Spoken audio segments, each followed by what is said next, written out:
कोरिन्थियों 15 जी। नहीं 39 39 जी। सब शरीर एक समान नहीं। मनुष्य का शरीर और है, मनुष्य का शरीर और है, पशुओं का शरीर और है, पशुओं का शरीर और है, पक्षियों का शरीर और है, पक्षियों का शरीर और है, मछलियों का शरीर और है। जी जी। ये जो हमारा पौलुस है, भाई पौलुस, जिसे कि पूरा ज्ञान था हर चीज का, लेकिन इसने दुनिया के ज्ञान को कहाँ रख दिया? एक कोने में रख दिया।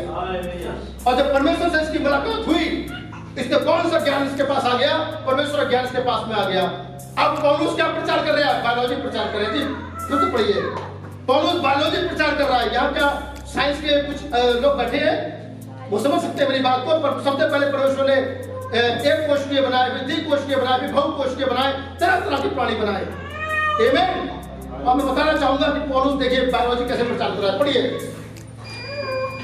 जी। सब शरीर एक समान नहीं। सब शरीर एक समान नहीं है। मनुष्य का शरीर और है, मनुष्य का शरीर और है, पशुओं का शरीर और है, पशुओं का शरीर और है, पक्षियों का शरीर और है, पक्षियों का शरीर और है, मछलियों का शरीर और है, मछलियों का शरीर और है, स्वर्गीय देह है, स्वर्गीय देह है, हालेलुया, और पार्थिव देह भी है। एक देह जिसमें पास्टर नजात मसीह प्रभु में सो गए, वो शारीरिक देह थी, लेकिन एक स्वर्गीय उनकी देह है जो नहीं मरी है। वो आज भी आसमानों से हमको देख रही है। और मैं कहना चाहूंगा भाई पास्टर नजात मसीह, अगर आप मुझे देख रहे हैं तो गर्व करेंगे कि इस कलीसिया में संदेश प्रचार किया जा रहा है। एक शारीरिक देह है जो पार्थिव है, तो एक स्वर्गीय देह है। इन दोनों को मिलकर नजात मसीह बनता है। वो नजात मसीह जो कभी मर नहीं सकता, जिसे मृत्यु काट नहीं सकती, जिसे आग जला नहीं सकती, जिसे जल डुबो नहीं सकता, जिसे कब्र रोक नहीं सकती। हालेलुया। मैं उस स्वर्गीय देह के विषय में बात करना चाहता हूँ। शैतान इस देह को तो कब्र में डाल सकता है, लेकिन उस देह को कब्र में नहीं डाल सकता। हालेलुया। ये देह तो पाप में गिर सकती है, शराब भी पी सकती है, व्यभिचार भी कर सकती है, लेकिन वो देह वो पाप में नहीं गिर सकती। वही कारण था कि उस देह ने नजात मसीह को पकड़ा, वही कारण था कि उस देह ने सुनील मसीह को पकड़ा, वही कारण था उस देह ने अभिषेक को पकड़ा, आपको पकड़ा, क्योंकि वो स्वर्गीय देह है। हालेलुया। ओ हालेलुया। आगे पढ़ेंगे। परंतु स्वर्गीय देहों का तेज और है, स्वर्गीय देहों का तेज और है, और पार्थिव का और शरीर देह का तेज और है। हो सकता है शरीर में इनके दिख रहा हो कि बाल चले गए थे, मुंह से सफेद हो गई थी, बाल सफेद हो गए थे, शरीर धूमिल हो गया था, लेकिन स्वर्गीय देह का तेज कभी नहीं गिर सकता। अगर वो छठे डायमेंशन में जाए, भाई ब्रदर ने कहा जब उन्होंने छठे डायमेंशन के जब जाते हैं, अपनी छोटी बच्ची उनकी जो खत्म हो गई थी, शारोन खत्म हो गई थी, और जब सिक्स डायमेंशन में आसमान में जब भाई ब्रदर जाते हैं, तो एक लड़की भागती आती है और कहती है डैडी। तो कहता है तुमने मुझे डैडी कहा? उसने कहा यस, आप मेरे पिताजी हैं। तो तुम तो छोटी बच्ची से थी। बोले नहीं, यहाँ कोई बच्चा नहीं होता है, यहाँ तक 16 साल की उम्र में होते हैं। मैं विश्वास करता हूँ नजात भाई अपने उसी अवस्था में होंगे जैसे वो विवाह के समय सिस्टर के साथ थे।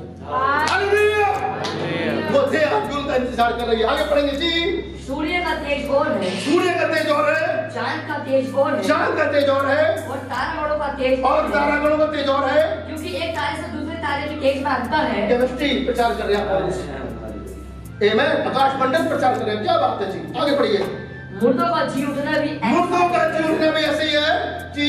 शरीर नाशवान दशा में बोया जाता है। मेरी इच्छा थी कि जब कंडोलेंस हुए उनकी, तो मैं नया भाई के ऊपर ये शब्द जरूर बोलूंगा। ये मैंने व्हाट्सएप पे भाई सुनील को कहा था, रिंकू भाई को भेजे थे ये शब्द मैंने अपने। आज मुझे मौका मिला कि उन शब्दों को मैं कहूँ। जी पढ़िए प्लीज। मुर्दों का जी उठना भी ऐसा, मुर्दों का जी उठना भी ऐसा ही है। शरीर नाशवान दशा में बोया जाता है, शारीरिक नाशवान दशा में बोया जाता है, और अविनाशी रूप में जी उठता है। अविनाशी रूप में जी उठता कैसे जी?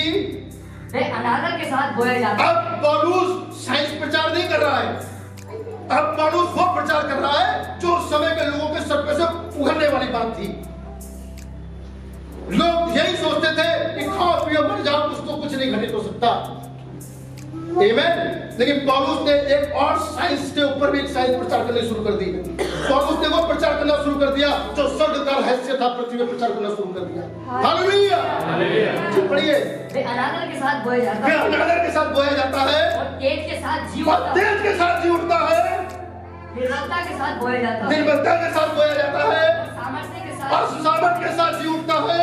स्वाभाविक देह बोई जाती है, स्वाभाविक देह बोई जाती है आत्मिक देह जी और उसकी आत्मिक देह जी उठती है। हालेलुया, क्योंकि उसकी एक देह नहीं है, उसकी दो देह है।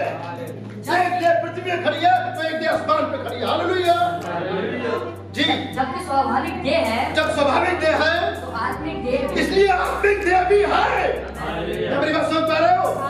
आप अकेले नहीं हो, कोई आपका रडार है। बिना सिम के कोई मोबाइल काम नहीं कर सकता, बिना नेटवर्क के कोई सिम काम नहीं कर सकता। आपका सिम आपके नेटवर्क ऊपर है। हालेलुया। अगर स्वाभाविक देह है तो आत्मिक देह भी है। जी आगे ऐसा ही लिखा भी है ऐसा लिखा भी है कि प्रथम मनुष्य पहला मनुष्य अर्थात आदम अर्थात पहला आदम जीवित प्राणी बना जीवित प्राणी बना और अंतिम आदम और अंतिम आदम जीवनदायक आत्मा बना। जीवन